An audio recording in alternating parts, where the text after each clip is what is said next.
John Kirby, Karine Jean-Pierre, and of course Joe Biden are of the similar opinion now. Ukraine is fucked. We will tell you all about it, but before that, if you are a fan of non-corporate funded news and analysis, you have landed on the right YouTube channel.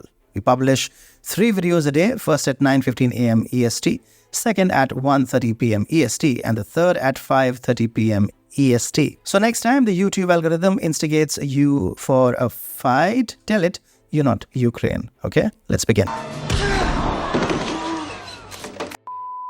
John Kirby, the White House National Security Council Strategic Communications Coordinator, expressed concerns over Ukraine's potential loss of more territory in the upcoming months due to insufficient U.S. military support. The statement was made amidst confirmations from Washington that U.S. troops would not be deployed to Ukraine, despite discussions with France regarding such a possibility. Kirby emphasized the likelihood of Russian forces achieving further territorial advances and successes against Ukrainian frontlines if the current lack of support from the United States persists. He highlighted the vulnerability of both eastern and potentially southern Ukraine to such advances. During the same press briefing, Press Secretary Karine Jean-Pierre reiterated the grave situation facing Ukraine.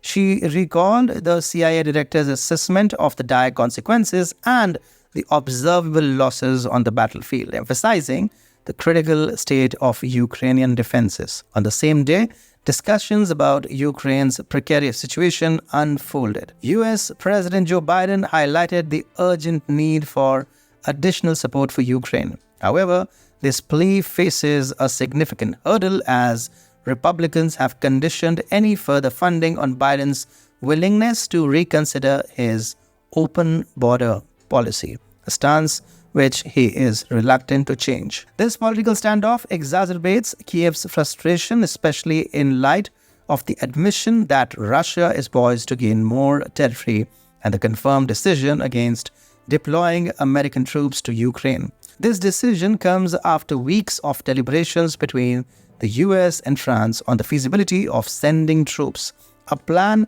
ultimately discarded due to the high risks involved, as reported by a military source to the AFP news agency. On February 26th, an unexpected proposal by French President Emmanuel Macron to consider sending troops to Ukraine captured international attention, given such a deployment had not been previously discussed or anticipated in public forums. Following Macron's startling suggestion, a significant number of European nations, including Germany, Poland, Spain, Greece, Hungary, the Netherlands, Slovakia, and the Czech Republic, quickly distanced themselves from the idea of deploying combat forces to Ukraine. The United States also joined the chorus of dissent, with State Department spokesman Matthew Miller clarifying in a press statement that the US would never dispatch troops to engage in the conflict in Ukraine. This position comes amidst reports cited by the AFP news agency from a military source that NATO countries had been deliberating for weeks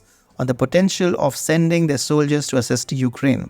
Notably, the United States was among the nations initially supportive of exploring this option. The suggestion by Macron was a clear push towards a Russia-NATO confrontation, potentially escalating to nuclear engagement, led to his immediate isolation by international partners.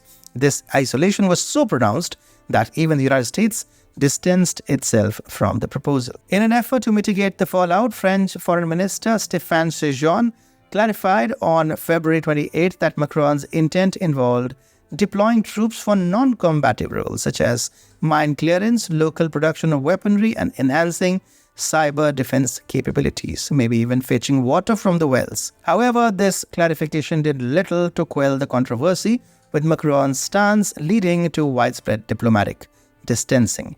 Russian Foreign Minister spokeswoman Maria Zakharova underscored this isolation, noting the lack of understanding and support from France's allies for Macron's ludicrous proposal. This discourse unfolds against a backdrop where the West struggles to fulfill its weapons supply commitments to Kiev, compounded by the US Congress blocking further financing and the strategic capture of the fortress town of Avdiivka by Russian forces. Ukraine faces the grim prospect of accelerated territorial losses.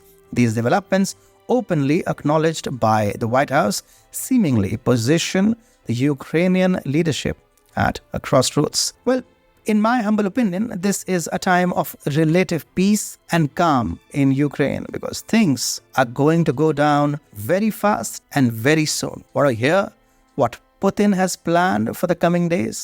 Here is a video that explains everything.